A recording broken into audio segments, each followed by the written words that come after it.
What's going on, family? Don't mind the Miss Piggy Pink in the background. That's me. That's how I do. That's what I like. I'm a grown woman.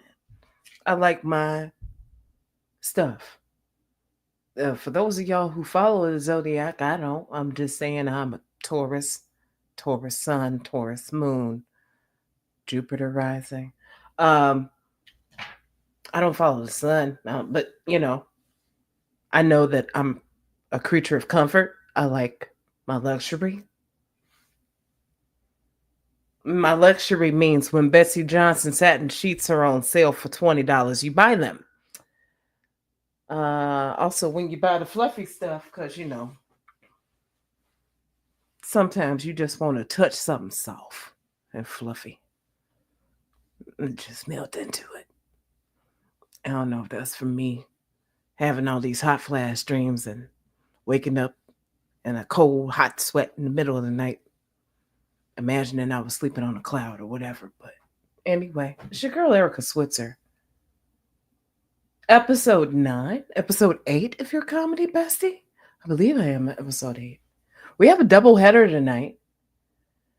And our first guest keeps coming in and out of the studio, so I'm not sure if they're having a connection issue. I did the sound check and all that to make sure I get this beautiful behemoth working. And I'm not just talking into the computer mic, which doesn't sound awful, but the difference is night and day. This is radio versus speakerphone quality. You know what I'm saying?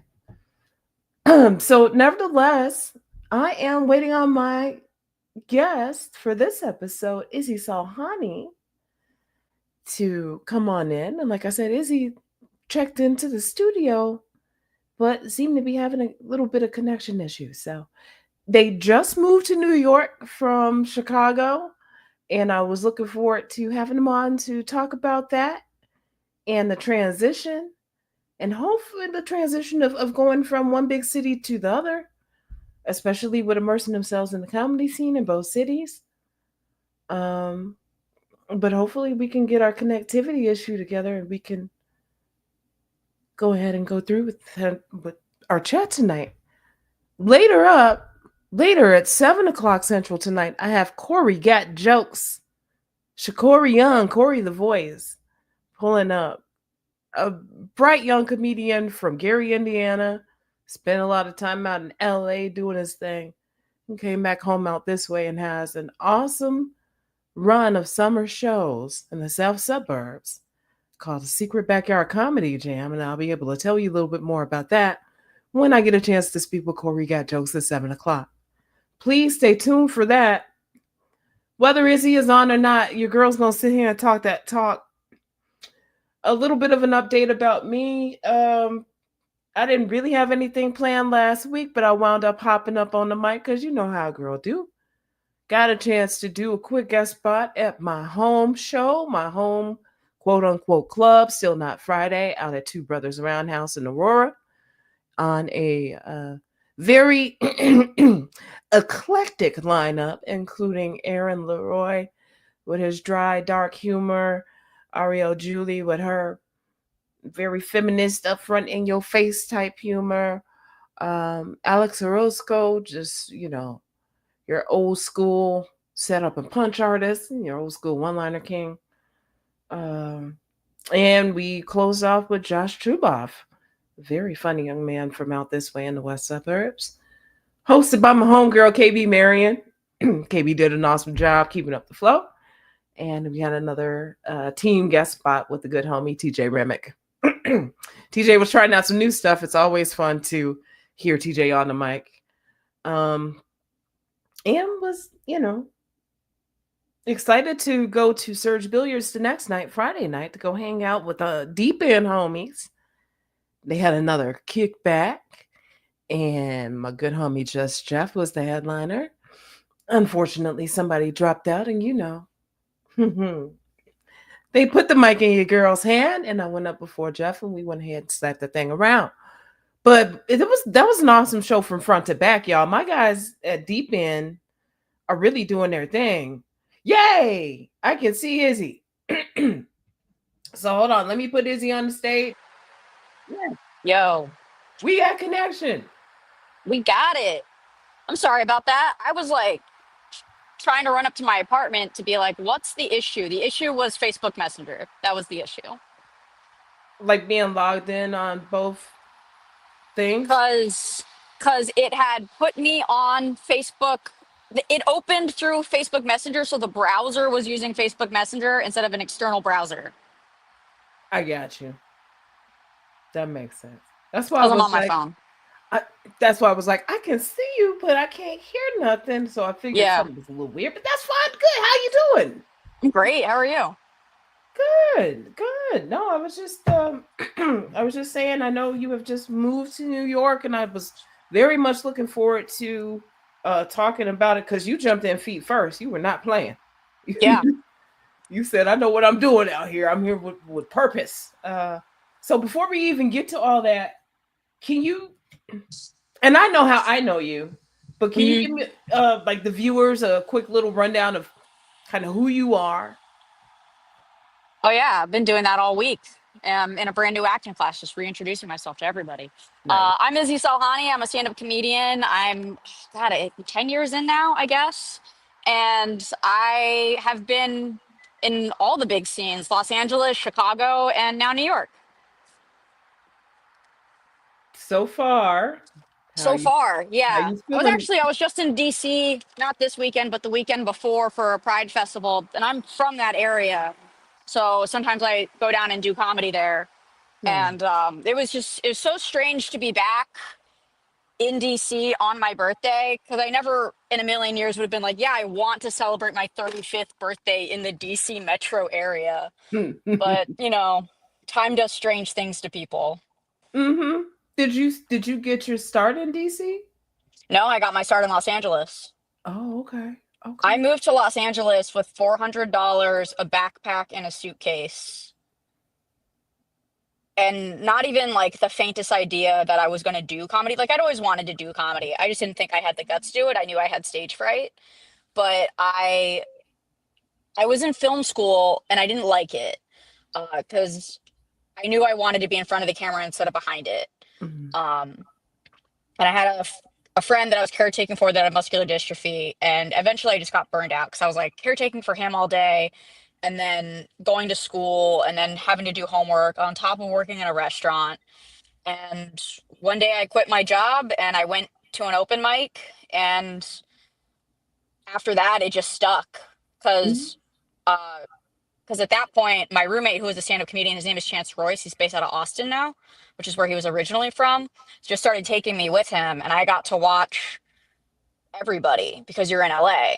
And once I branched away from him, I got invited to the Comedy Store just to watch. And the Comedy Store has everyone you could ever think of, any name that's written on the wall, just randomly shows up whenever they want. Not whenever they want, but like they have like a list, like a breakdown. But sometimes people do drop in. So like sometimes Chris Rock would drop in, David Spade would drop in, Chris D'Elia at the time was regularly performing there because he had just dropped his Netflix special. Andy Letterman would drop in, Anthony Jeselnik would drop in. Um, and you got to see all of it, the good, the bad, the ugly, the fantastical, the Netflix specials that they were working on or the ones that they had just dropped because they didn't, in Chris D'Elia's own words, didn't feel like going to work today. He It's could very say that. formative. He would say that. Yeah, And he he could can get say away. that, yeah. Imagine being at the Comedy Store and being like, I don't feel like telling jokes tonight.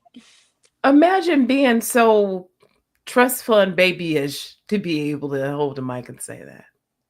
Yeah, Imagine having a dad that well connected where you could just take regular shits on mics and yeah. touch people and have a great career. But I mean, this if only I is had gone into journalism. it. Sometimes this stuff makes me want to pivot. Yeah. But then again, I figure with stand up and with comedy being an actual freaking industry, there's too Hmm. many freaking ways to pivot. I I think people forget that it is an industry. Big time. People forget that it's a job. Hmm. Like we do a job. Absolutely. It's not just, oh, I'm getting up here and bullshitting, or oh, I'm just getting up here and doing something that I wrote 2 years ago. No, I'm getting up here. I'm working material. I'm trying to feed this crowd. I'm trying to figure out who these people are. No, Hmm. sorry, this ain't about me. This is about you. But that's Um, true, you know, like we do a job. And it's honestly it's like when I first got into comedy, I never got into comedy thinking I was going to be the greatest gift to comedy. I was never going to be the next Chris Rock or Eddie Murphy or Richard Pryor or Louis C.K. or, you know, and that was before everybody knew about Louis C.K. now. mm, Um, you know, I never thought I was going to be any one of these great people. What I really wanted to get out of it was to get over stage fright. That was like mhm. my end all be all was like, I just want to get over stage fright. And I just wound up loving being up there because it is the perfect mix of acting and writing. And I think people lose sight of that, that it's like, um, that yeah, part of this is art is therapeutic and it's we do art because we have things to say and things to express ourselves, but we have to realize that the audience shows up because they themselves view this as a type of therapy and they want to leave comedy shows feeling better. Absolutely. I think that's something that people have to remember. Uh, People won't always remember what you said, especially if you don't have, water cooler jokes and stuff where, oh, I want to share this, and it turns into a freaking meme. Hmm. Uh, People won't always remember what you said, but they'll remember how you made them feel. Hmm. And so the folks got to go up there remembering that or having that kind of mindset. Like, I don't want to be on the other side of that feeling bad. I Yeah. always get up there and visualize. I don't want to feel dry at the end of my stuff. I know how I want to feel as an audience member at the end of my set. So that's why 85% of the time, 90% of the time, I'm up there knocking lights out, like Yeah. trying to make you feel something. So, um, when you mentioned stage fright, when did you kind of like lock in and say, "Oh, wow, I think I finally got over that"? Like, what was that moment you had that realization? um like 3 or 4 years in probably. That's my honest answer. So I've had stage fright ever since I was 12. I did theater in middle school and high school, and I like, you know, if the lights weren't so bright and hot, like it would be very difficult. But you know, there are times in stand up where you don't there are no lights to blind you because you're in a dirty, dingy bar and you can see literally everybody's face judging you. I also teach at the Second City. I probably should have said that in my intro. I teach stand up at the Second City, and a story I always tell my students was when I was in 10th grade, we had to do a Folger Theater competition. Folger Theater is this famous Shakespeare theater in Washington, D.C. And we were doing a compilation of Shakespeare plays to the Quentin Tarantino movie. Pulp Fiction. There we go. Um, and so I was playing one of the guards from the McScottish play, but Mhm. because it was in the world of Pulp Fiction, my character was a heroin addict. So I have to do this short little monologue to an audience at the Folger Theater. And so I did the entire monologue with my eyes closed because I was a heroin addict and I could. And then when I was done, I walked backstage and my classmate grabs me by the arm and goes, "It's so cool how you almost fell off the stage." I hadn't done that on purpose. I had just stepped forward, pivoted, turned around, and walked back. And had I taken another step forward, I would have fallen right into the pit. And you didn't even know. I didn't even know I did it. You're just in locked in, just I eyes was, closed, fully into the monologue. yeah, locked in, totally 100% in character. My director did not care that I was, you know, half asleep or whatever. Like he was like, "Yeah, that's good enough." I don't think he knew I was going to fully close my eyes, but I did. So when I started doing stand up, it became like this fear of like, oh, everything I'm saying is going to get rejected, or somebody's going to tell me that I'm wrong, or that my feelings aren't valid, or like, yeah, I don't, you know, stuff I couldn't put words to then, but like now I'm like, oh, I know where that fear comes from. But I would get this, you know, I think most people do, because if you lose this, then you've lost love for the craft. But you get a you know a faster heartbeat, you get a little sweaty palms and stuff, like, but your mind starts to race and you go, okay, what joke am I going to tell here, what joke am I going to tell there, blah blah blah blah blah.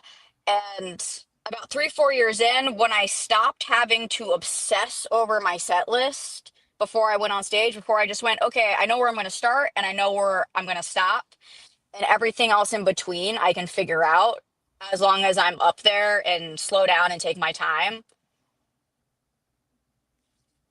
Beautiful. That's that's awesome. I love how you were able to like and then make a great transition to like nail it. Like your spirit knew this is the right way to do this and convey this on stage, and it got you to transitioning into feeling fully yourself on stage, which is really awesome. Hmm. I think that's something that people should experience if they're ever not necessarily on the stand-up stage. Some people can experience this in a public speaking arena or maybe like at Hmm. a Toastmasters or something. But if you ever have it on your heart or you just know that performing is one of your things, I think you owe it to yourself to take that lead. Even in just a conversation, like if you're trying to have an important conversation with somebody, know how you want to start, know your thesis statement of like, hey, you did this and this is how it made me feel, and know where you want to end. Because the rest of that conversation, because like if you prepare a bunch of talking points, you can't predict what they're going to say, and then you're going to get flustered and you're going to have all these useless talking points to argue with a wall, right? Like, stand up is, it is and it isn't a conversation. Like, yes, I'm having a conversation with the audience, but they're not supposed to talk back, but they are supposed to respond. They don't respond through physically vocalizing their opinions, but they respond through their laughter, through their shock, through their physical body language. And if I have a set list memorized to a T, then it to me it doesn't matter how they react. Mm, And so if I just keep talking, no matter how they react, I'm not doing my job of entertaining them.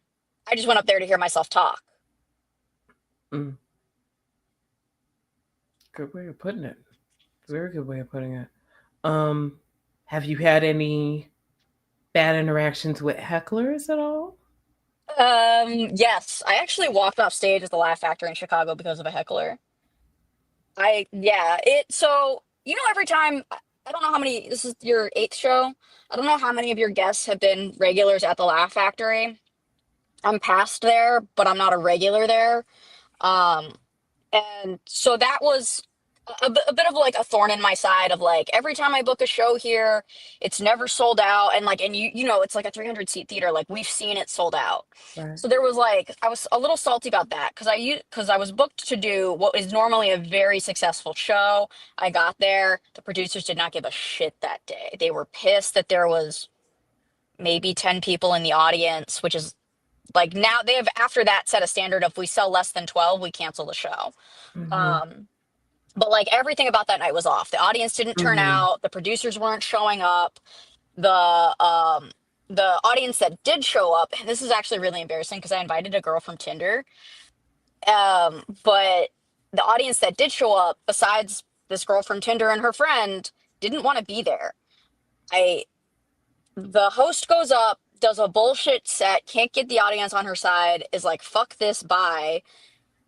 In less of a word, not so many words, but like the attitude of it was like, okay, let's just get the show on because y'all aren't coming along with me. And I get on stage, and this woman starts having a full blown conversation with AT&T.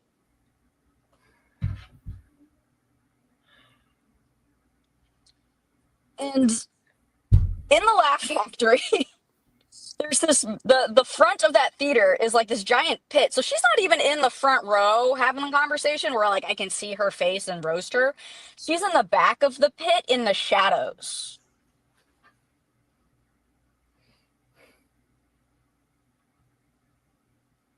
That's foul. It it really is. That's wrong. So like you could have done that at home. Yeah. I don't know if anybody's ever been to Laugh Factory Chicago, let alone if you've ever had the pleasure, or I should say honor, or what, however the esteem of standing on that stage behind that mic, to visualize that big of a pit of people and only 10 people, and somebody randomly in the back shrouded in the dark as they should be because they a jerk for doing it, on the phone with AT&T adjusting their plan. It's bogus as hell. It fucking sucked. It fucking sucked. It was an independently produced show too. Like, so it's like not even on the Laugh Factory staff or team or anything. This was a show that they had taken a lot of faith in, but it was run by independent producers. So it was like kind of totally on these folks to do the due diligence of being like, hey, the audience isn't here for this. Let's cancel the show. Or, let's refund everybody's tickets and rebook the comics or something. And that's what should have happened. Is what didn't happen.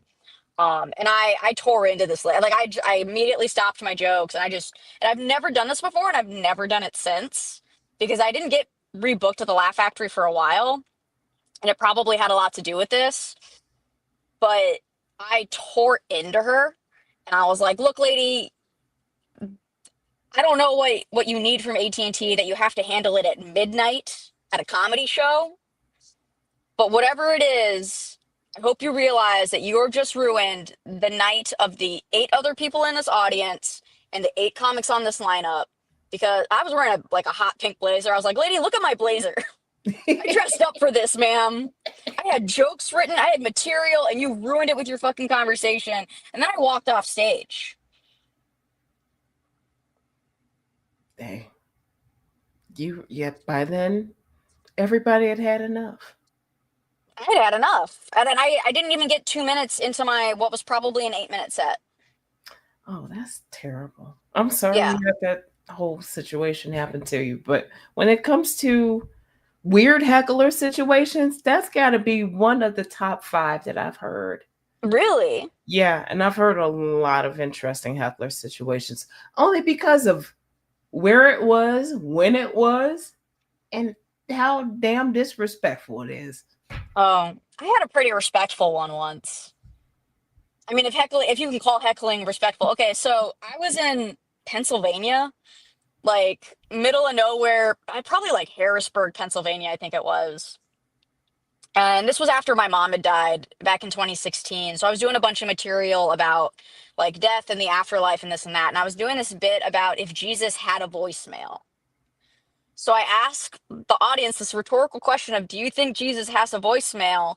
Because that explains why he would never answer prayers. And then keep in mind, this is Harrisburg, Pennsylvania, inside of like this old antique shop. I'm opening for Ruby something, very very funny woman. I'm not even like officially opening for her. I'm doing a 5-minute guest spot. And 5 minutes, so keep that in mind. And I'm like, yeah, and that would explain why he never answers prayers. And then some old white man in the second or third row goes, Jesus listens. He answers. When you really need him to, he answers. I believe in the Lord. And this dude goes on for a whole minute of my 5-minute set about how Jesus is listening when you really need him.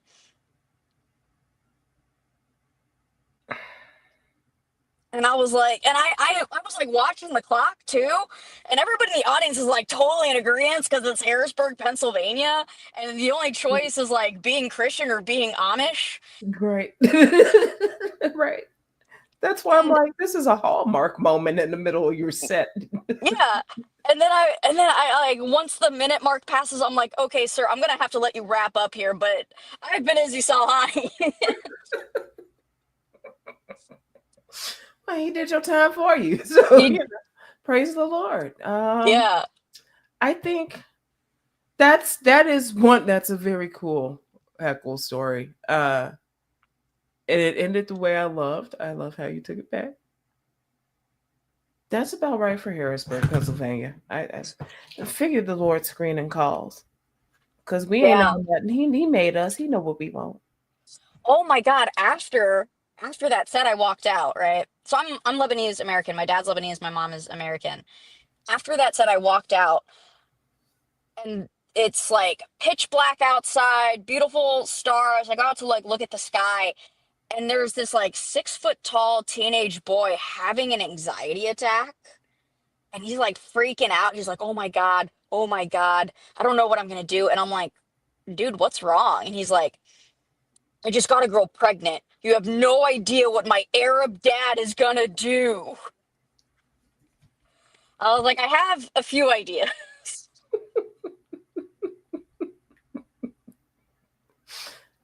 Hmm. Where was He this at? then, what was that? This was Harrisburg, Pennsylvania, right outside an antique shop. I guess the antique shop was like right across from some The like row comedy. houses.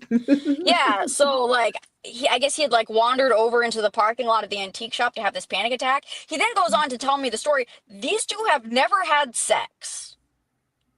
And now she's calling him, telling him he's that she's pregnant with his baby. And he's freaking out because he thinks his Arab dad is gonna like Cain and Abel him.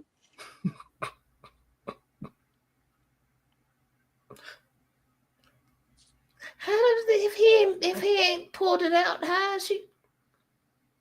I don't know what they teach in FLE in Pennsylvania, but I grew up in Virginia. That's not what we learned. We I didn't learn an mean, immaculate conception. So right? Because that's what that sounds like. Unless she owns some Drake pulling the condom out of the trash type thing, I don't understand how that worked. And he never, as Andre 3000 said, don't pull the thing out unless you finna bang. And I guess he never did. But did he figure it's like, no, I guess no, he had his panic attack. I wish I knew the end to this story. I wish I knew what happened to him. I think about him a lot. I know. That sounds like somebody I'd want to follow up on somehow, some way. Put a Craigslist ad out, misconnections or something. Oh, right. Yeah. I Uh, should do that. I just imagining what kind of other way to reconnect with people these days. Any more Hmm. talk shows in the daytime? I don't know. I don't be watching daytime TV no more. Maybe I'll put out an SOS on TikTok. I feel like that's the most effective way. Because he was young enough. Yeah, Yeah. yeah. Bingo. We cut this up, make it a TikTok clip. He had height, weight, description, hair color. Yeah, he was white passing Arab, glasses, black hair, and one of those like quintessential like boy cuts. You know what I'm talking about? Um, I don't remember his name. Tall, could have been like 6 feet tall, maybe taller. Sorry, I just Mm-hmm. found a mosquito in my car. I'm gonna kill you, motherfucker. Where'd you go? I better open these windows. If you fit the description, please call 555 tips.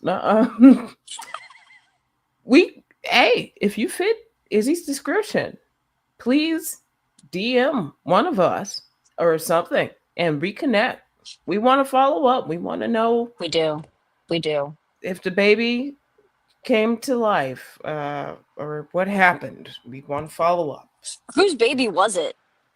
First of all, Yeah, whose baby did it was it really? Or was she one of those girls that like pretends to get pregnant to get guys' attention? I don't like them heifers at all. Mm-mm. They make us We all look bad. exactly. We don't like y'all heifers, old dramatic heifers, old fake pregnancy test heifers, old blue Sharpie marker and the stick heifers. We don't like it. So boo. Be honest. Don't trap people. That's wrong. Anti-feminist to trap men. Like yeah, don't do that. Let people be people. Let them be free. You don't want to trap some man into being a dad. You don't know. Look As at ain't some of these. shit. Look at some of these dudes. Especially All with that. their Arab dads. No, I'm kidding.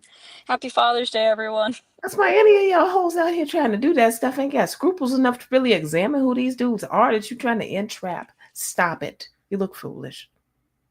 Anyway, spoken from a childless MILF. Um,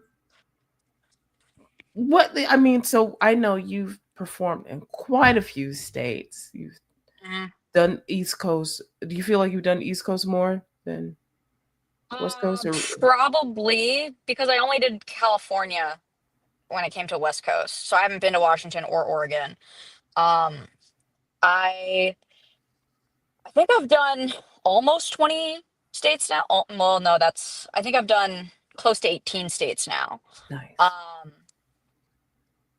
I've done Maryland, but only online. Like I was sitting in my car in Chicago when I did a Maryland club online in the pandemic.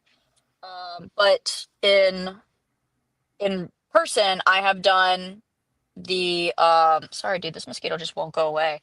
I have done Virginia, DC, New York, Pennsylvania, New Jersey, um, Florida, Georgia. Yeah, that's most of the Eastern Seaboard. So I'm just missing Delaware, Connecticut, Rhode Island, Maine, Vermont, New Hampshire, and the Carolinas to finish the East Coast. Very dope. That is most of the East Coast. Out of all of those places that you perform, what's your favorite place to perform? Ooh. I just did Punchline Philly for the first time last week, last Nice. Saturday.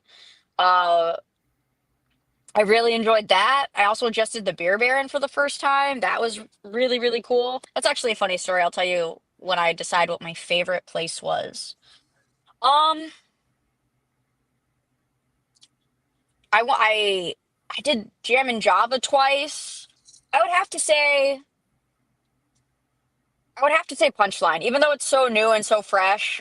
Everything about it was just so professional. Like Mm. I'm sure you've been following the recent like Chicago comedy Facebook drama about like what whoever you know posted that made that anonymous post to be like, what can clubs do better? Blah blah blah. They they literally did everything right from the booking process, which was me reaching out to them, and them answering my email promptly. Um, and responding with, hey, so and so has vouched for you, to being like, to offering me a date, to me accepting that date and then having to turn around. Actually, there was like a 2 week break and she apologized for the 2 week break. And when she offered me the date, my schedule filled up. I had a Mm. really good excuse for not being able to take the date that I had asked for in my avails, which was that I had an audition at the Second City and I couldn't turn that down to Yeah. drive 12 hours to go take a gig. Yeah. And so she apologized for the delay in her response. I was like, hey, no worries. My schedule changed. Like, let's figure out another date. Some time passed. She got back to me again and was like, can you do this day instead? And honestly, dude, that shit never happens. When you send avails to a booker and you're like, can I have this date? And then they reach out with like, hey, do you want to do the 15th of August? And you're like, oh, actually, I already filled it out. Sometimes it gets under people's skin and they're like, okay, fuck you, you're being difficult. And, Mhm. they tell you to fuck off and you never hear from that club again. She reached out, she offered me a date. I technically had a scheduling conflict, but I made it work. I just like left a class in New York early so that, and explained it to, because I just entered an acting conservatory, explained it to my teacher that I had a professional obligation. I drove 2 hours to Philly. The second I got there, they gave me contact info to like, hey, this is who's going to be on site so that you can text these people as you're coming and going with whatever you need, whatever.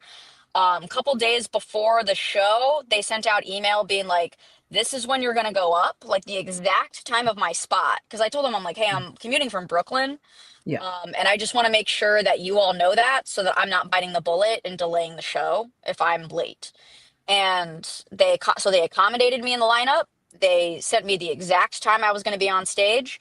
Um, they used my clips from my Instagram in their promo material. So they boosted me in their algorithm and like the algorithm at large and revitalized one of my clips to get new people to come to my page and see what I have to offer.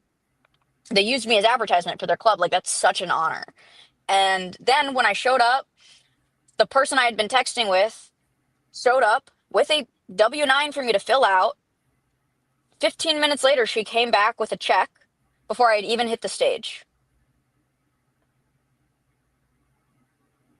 That's superior service. That's a very uncommon experience from top to bottom. Yeah. I feel like that's a comedian's dream Yeah. to be able to have a book and go that seamless. Yeah. And then also, I mean, it was a smaller crowd than they normally get, but it's under, we're all in a slow slump right now. It's hard to sell tickets. People don't want to spend money, but the audience that showed up wanted to be there. Mhm. They were kind of a quiet crowd, but I also think that crowds are post-pandemic, people have forgotten how to laugh. And but I was still able to have fun with them. I was still able to talk to them after the show. I plugged stickers, or my closer now. I plug stickers, and as I was, there was this woman in. So it's a rectangular stage, and at the front row on the left, there was this woman who wasn't reacting or laughing to a single joke, and her husband was having a great time.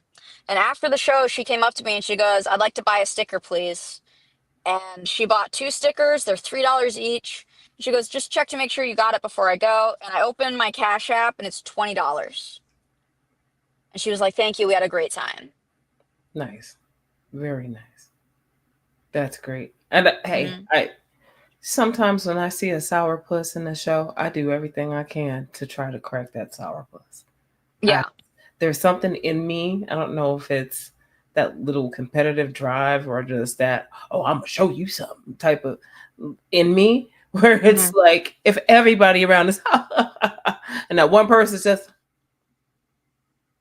I'm like, we gonna loosen your butt cheeks somehow. We gonna Yeah. this out. This not gonna I'll get in there and I'll tickle you. I got skinny fingers. I'll Yeah. get in them folds, make you holler. But yeah, way to just be awesome and do your thing. Dude, they were awesome. That audience deserved it. They were fun. They were tough but fair, right? It's like they had a sense of humor that they needed me to appeal to. And it was like, it's just kind of one of those lessons, and like not everything you do is going to be universal. Sometimes some stuff is about cadence, sometimes some stuff is about rhythm. Like I was telling a joke. Oh fuck, I almost had that mosquito. I was telling a joke about my dad, and then for whatever reason my phone alarm went off in the middle of my set. And I really don't know what it was, but I seemed to have set three different timers, all for all whatever reason, going off within 6 minute increments of each other. And luckily that first one went off so I could turn off the rest of them. But then I realized that it had interrupted my own phone had interrupted me during my own punchline. And by the time I was about to like walk them back through it, I was like, you know what, guys, it's not worth it. Let's move on to the next thing, because it's like I have to take you back through the entire joke to properly set up that punchline again, and it just wasn't worth the time. That's crazy how that worked out. When you said it, this thing buzzed. So yeah, perfect timing. Dude, they're Think all in conspiracy together. I think you just call the chimes out. Somehow I think they just know. They hear your Fox, tone, yeah. they hear your voice and say, boing, this time. Um, what about back here in Chicagoland? What's your favorite place to perform in In the Chicago, city? Yeah, the Lincoln Lodge. Lincoln Lodge. The Why is Lincoln that? Lodge for sure. It's intimate. I think comedy is supposed to be intimate. Actually, okay, well, honorary mention to Comedy Plex because they're technically in Oak Park. But like if it has to be in the city proper, then it's Lincoln Lodge. But also because that place is run by comics for comics. So every time you walk in the door, and no matter what you leave with, you know that show is giving you everything they can afford to give you. Mm-hmm. There's no minced feelings about like, oh, they sold this many tickets, they could have blah blah blah blah blah blah blah. It's like, no, shut up. Everybody that runs a show there does a show there. Like we all know the deal with that spot. You're getting everything the producers can afford to give you, and you're getting an audience of people that are there. I feel like there's just nothing pretentious about the Lincoln Lodge. There's no expectations of the Lincoln Lodge. Like I feel like sometimes when people go to other major clubs, there's this heightened expectation of like, well, I just paid $25 per ticket, and I've bought 4 tickets for my group, and everybody has a 2 drink minimum, and this, that, the other thing. We're gonna sit here with our arms folded and be impressed until we're forced to laugh, and that just doesn't happen at the Lincoln Lodge. It's so laid back, it's so casual. Everything is run by us for us. And then Mars Tim's at Comedyplex. I mean, it's same deal. It's by comics for comics, like him and Chris and all of Sherman? them. Yeah. So yeah, Sherman especially because he does most of the sound, I think. Um, they they put so much thought in it, down to the detail of how tall do we want the ceilings. Yeah. They really did. They really did. So you is Comedyplex your favorite place to perform in the suburbs? Yeah, for sure, 100%. Nothing beats it because every other time I'm going to the suburbs, I'm going to a bar. Mm-hmm. I never did the Comedy Vault because it was always on Wednesdays while I was in the middle of Second City Conservatory, and um, I never did the improv out there. Um,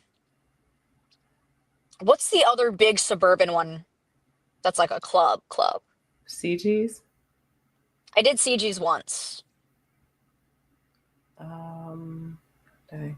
Aside from CG's, I know we just Laugh and Enjoy just opened, so it's not them. Oh yeah. Oh, you know what I heard is gonna open soon, I think next month in the city. It's Comedy on State. Oh, okay. I saw them make a Facebook post about it. They're gonna open up on State Street in Chicago. Wow. So Yeah. then that way they're a bit of a franchise with the two locations. Yeah, I mean they need it. I mean, look at how many Chicago comics go up The every tons, week tons. just to do their open mic. Yeah, it looks like it. So I mean, that's awesome. I, I'm a big fan of this new wave of comedy clubs opening up, and I think it, especially here in Chicago, where it's like all these people have been coming from other big cities for a while and say, "Oh, Chicago's the new place. Chicago's the new place to come." And Hmm. is do you feel that way, or do you feel like Um, the two coastal cities are still the big draws for I everybody? I was very drawn to Chicago. The only Chicago comic I knew when I moved there was Whitney Chitwood, and she raved about it. And she mostly talked about how, like, yeah, I could make a living in Chicago. And that is why people go there. That's why they're drawn there. It's because there's no indie scene like it where people make the kind of money that Chicago comics make. I think that's also where people get their head up their ass. They're like, "Well, I'm making $20 at this bar show to scream at the locals." It's like, yeah, but you're not going to get away with that in a club, you Right. know. Um, like, there's pluses and minuses to every scene, but Chicago respects the craft more.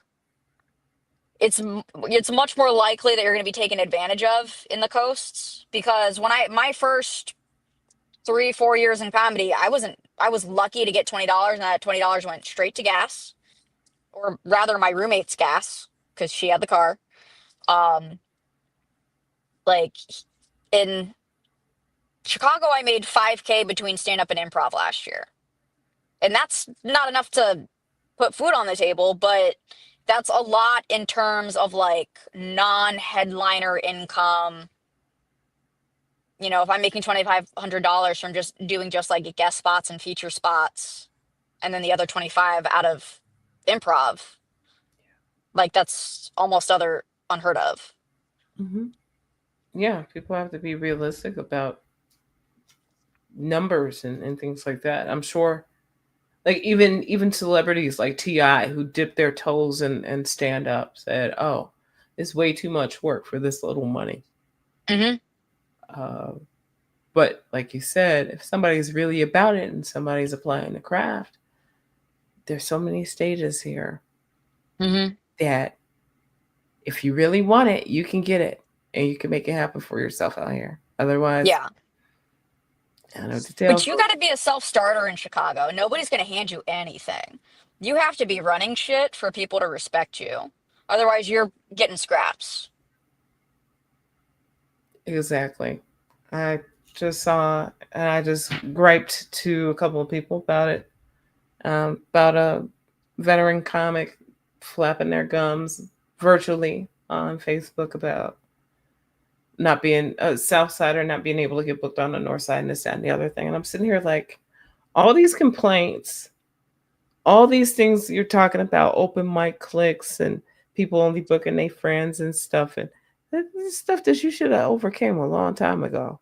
And I feel Yeah. like you're only typing it just to start, just to get a conversation starter badge on Facebook or some shit. Like I don't think there's anything genuine in it. It's just to talk shit. I'm upset. I'm upset that it's constantly a lot of overgrown ass men acting like little bitches behind keyboards, and it sucks. You Yeah, I think obviously know how the sausage is made if you've been in the industry that long. So help coach people to make that sausage or shut the fuck up. That's yeah, and also just be seen. I once called a friend who's on Netflix, and I was literally like crying on the phone because I was like, dude, I don't know what happened. Last year I was making so many moves, and this year I can't get a fucking bone thrown at me. And he was like, well, are you out? Like, when was the last time you were out? You know, like when was the last time you were seen being funny? Not just seen hanging out at the bar, not just seen blah, blah, blah, blah. I mean, this was like a couple of years ago. And obviously I was like dealing with health stuff, but it really put things into perspective for me of like, it, it doesn't matter how funny you are on the internet. It doesn't matter how funny you think you are.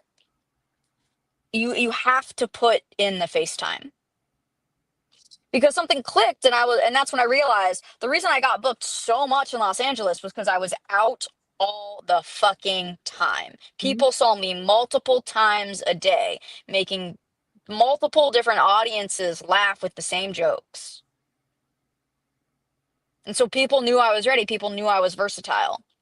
But Chicago's so big, there's so many different parts to the city and they're not interconnected because in LA you can just drive a car around wherever. It's like whatever, right? But there's so many people that are relying on CTA in Chicago that if you're not getting to the brown line mics, to the blue line mics, to the red line mics, you're not doing enough. You're not doing all of it. You need to kind of move around the neighborhoods a little bit. Yeah, that's that's something to take note in. A veteran comic, a veteran comedian who I respect very much says 45 minutes of stage time a week at a minimum to really keep it going and being professional. Hmm. And I think she was 100% right about that. And I've been back to where I'm benefiting from being on stage doing long sets regularly. And I see that. I remember that. I remember that feeling of constant, like 4th, 5th year for me is when I was on stages and doing 20-minute sets regularly and starting to feel comfortable with my material and just like walking it around people. And, oh, I see that type of couple. I know how they're going to respond to this. Oh, I know how they're going to respond to it. Like that Hmm. kind of sweet spot. Um, I'm gonna get well. Speaking of that, and speaking of the fact that you have been an instructor at Second City for a while, what do you wish more young stand-up comedians knew?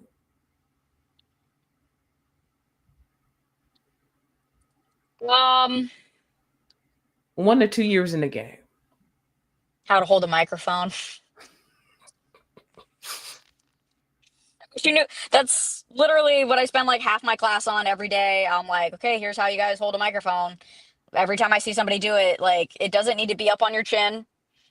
You don't need to be making out with it. It's not like this. It's like it's the illusion of this, but there's distance, I mean, honestly, and like, not that I'm not, I mean, I don't have my like mouth on the microphone, but like Mark, the owner of Lincoln Lodge, tells us every production meeting, you all need to stop holding the microphone like Louis C.K. It's not an ice cream cone, it's sound equipment.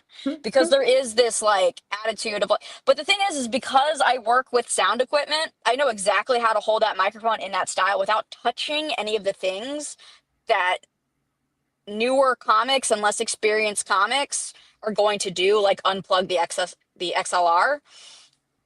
or like block the receiver if it's a wireless mic or anything like that because I know the equipment.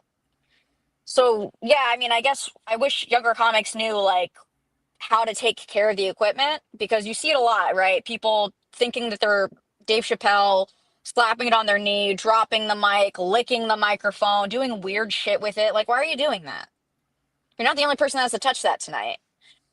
And then I guess the more serious thing I would like younger comics to know, or at least something I wish I had known. I mean, I guess I did know this, but it just never really sunk in because when I started comedy, I didn't start comedy thinking I'm going to be the world's best comedian or even like, oh, I'm going to be a professional stand-up comic. I got into it because I wanted to try it. I was having fun doing it. I thought that it was going to be a hobby that I was going to lose interest in because I have really bad ADHD. And again, and that didn't happen until about 4 years in, where I realized, oh, I've been doing this for 4 years. I either have to quit doing this and make space for somebody who really wants the career, or I have to double down.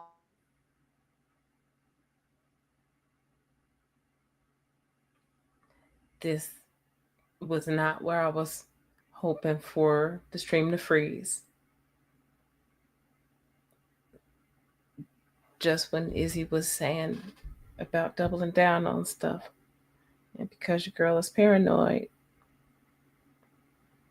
because now I'm sitting over here like, is my internet out?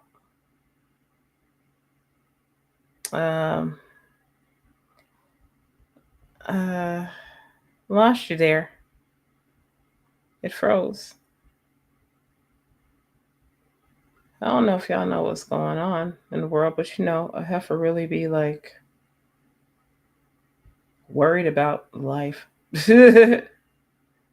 Okay, so got it. Whew. Y'all, yeah, life is lifing right now. Life is life and very much. I hope Izzy is all good and can log back in soon.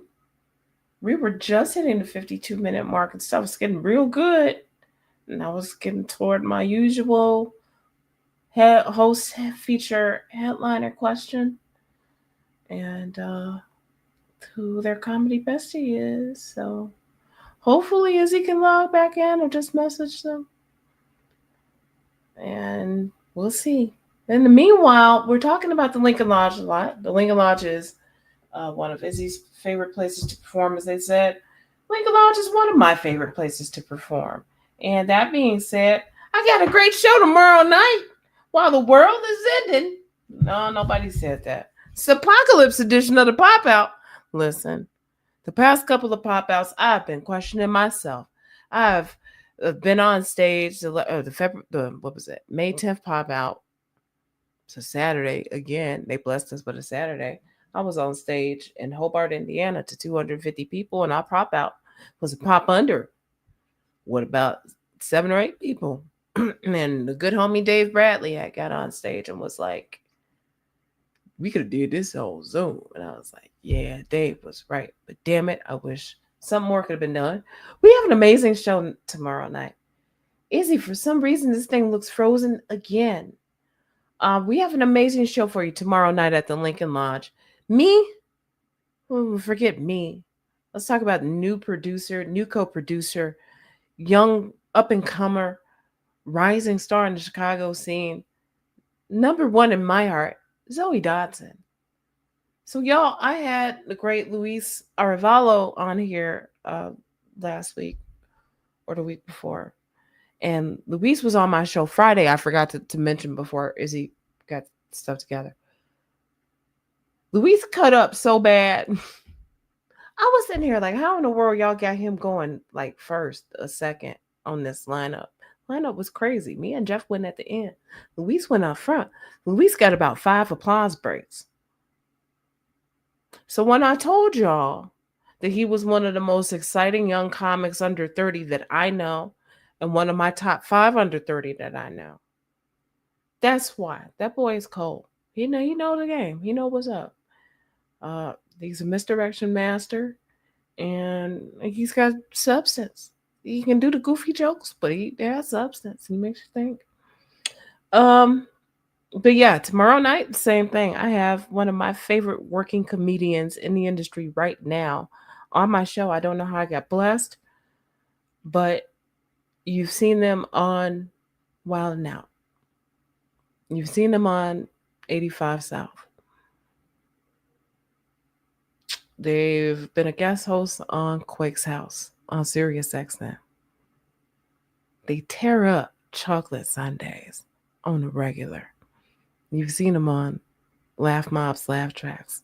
And now, tomorrow night, Lincoln Lodge, 8 o'clock, me, Zoe Dodson, special mystery guest. Be there. I was on a tear this weekend, DMing every dad I knew. And a couple of dads that aren't dads yet. I just thought they looked like good ass dads. Something about them goatees. I know a whole bunch of good ass comedy dads, but I'm not marketing the comedy dads. They know me. They can get into the Lincoln Lodge for free. I'm marketing the fathers that need a good laugh. Remember what we said earlier about people not remembering what you said, but remembering the way you made them feel? We have a show tomorrow night that's going to make you feel fantastic. And there's going to be, at the very least, by my last count, a small classroom full of people witnessing the greatness that'll go down at the pop out tomorrow night. No more pop unders.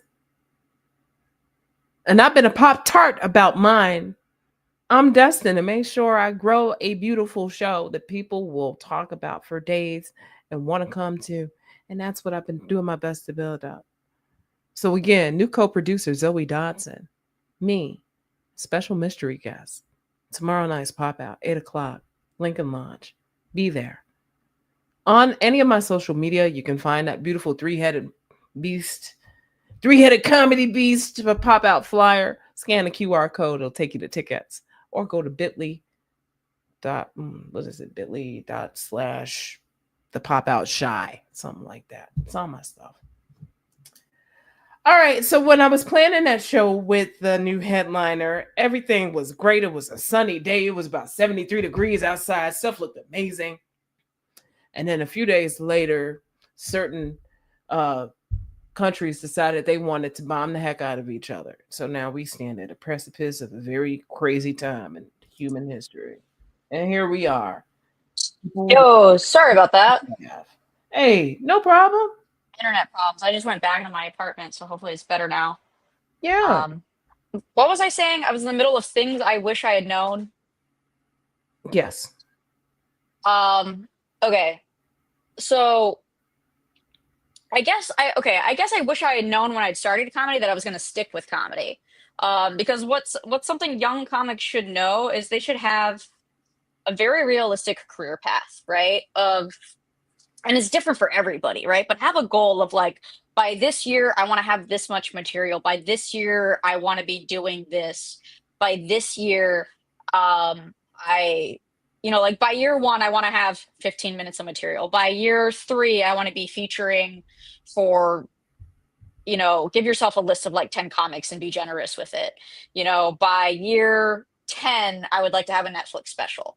All of that is totally possible, but you have to have that path in mind. Otherwise, you're never going to get there, because I'm 10 years into comedy and I should be in a different place than where I am.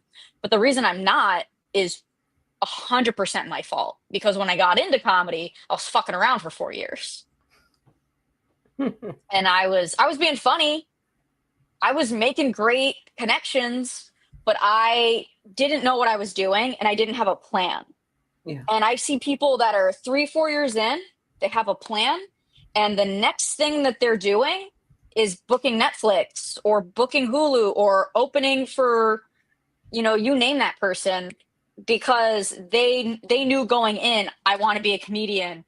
This is where I got to be in 4 years. Absolutely.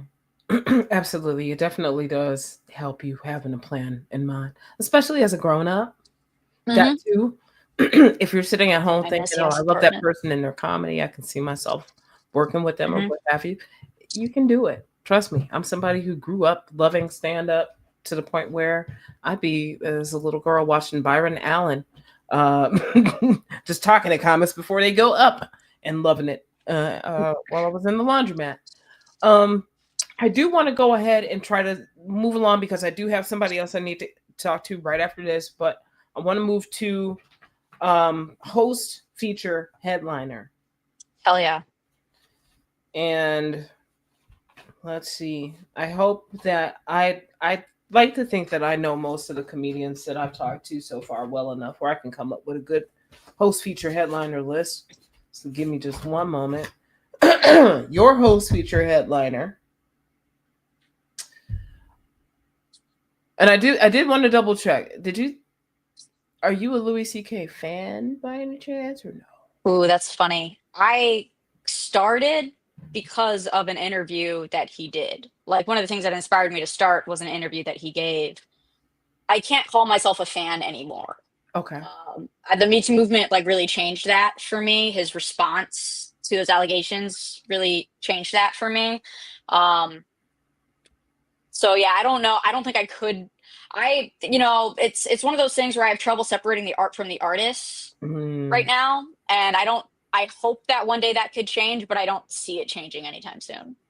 okay. And so that being said, and I just wanted to clear that up because again, art artist. Let's not Yeah. the first couple of seasons of Louis go hard AF, okay? In addition to the man just being a brilliant comic. So I'm gonna do this for you. Let's do it. Host feature headliner. Here we go. Richard Pryor, Joan Rivers, Eddie Murphy. Oh, that's so easy. Joan Rivers is an excellent host. Okay. She's like, yeah, she's made to host, right? And then Eddie Murphy would feature and Richard would headline. Okay, okay. I feel like that you said that was easy. You did that very easily. Okay. I can't knock Yeah. it. I can't knock Give it. me a hard one. That's well, see if I would have put Louis in there. Hard one. Here we go. Taylor Tomlinson, Jordan Jensen, Nikki Glazer. Oh, see, that is a hard one because I'm not familiar with Jordan Jensen. Um, so that's a fuck up on my part. So I would have to put Jordan as the host and Taylor as the feature and Nikki as the headliner. Okay. Although Okay. Solid. I don't realistically ever seeing them being on the same bill together outside of like a Netflix festival lineup. I totally understand it. And I mean that, I've hosted for Taylor. She's a sweetheart. I love hearing that. That makes me feel good about knowing that. Hmm. And then my final question for you. Who is your comedy bestie? That's a hard question because the person that besides my roommate that turned me into doing comedy every day was like my comedy best friend for the longest time, but now we're in different scenes. Um, and then I mean obviously KJ Whitehead, my co-producer at Comedians That Are Gay at the Lincoln Lodge. Um, and then but here in New York, I would have to say my comedy bestie right now is a man named Eric Marino, who has written for Ellen and SNL and Leslie Jones. And he is somebody I can just call up and be like, what do you think of this joke? Nice. What if I said this on stage? Or this thing just happened. Tell me if it's as funny as I think it is. Um, and then, we just go do regular stuff. Like my second or third day in town, I was like, hey, man, let's go do mushrooms in Manhattan. And he was like, down. Heck yeah. And then last night we went to go see something called Slam Frank the Musical, which is a satirical musical of the Anne Frank Diaries set to the parodied the music of Hamilton and just completely satirizes neoliberalism and identity politics and all this other nonsense that we're dealing with today. And it was beautiful to be able to enjoy that, but also enjoy it with this person who kind of plucked me out of obscurity at the Comedy Store and was like, because again, this was one of the, like we were talking about, like, oh, have a plan, get focused and stuff. He was one of these people that saw me and was like, you have a lot of talent and what you do is great. Where do you want to go from here? Mm-hmm. Which is excellent. And I'm glad that you were able to find a person that took you and said that. And you can find out where they're going to go from here, from now on, at Lucky Salhani on all the socials. Izzy, Thanks for having me. Sorry about all the technical difficulties. no worries with the technical difficulties. I'm glad we were able to piece it together. It's always a pleasure talking to you. And best of everything out in New York. I hope to see you out there sometime soon, or whenever you come back home. Yeah, I'll be back in September, I think. So I'll hit you up. Sounds good. Take care. Take care. Bye. Bye.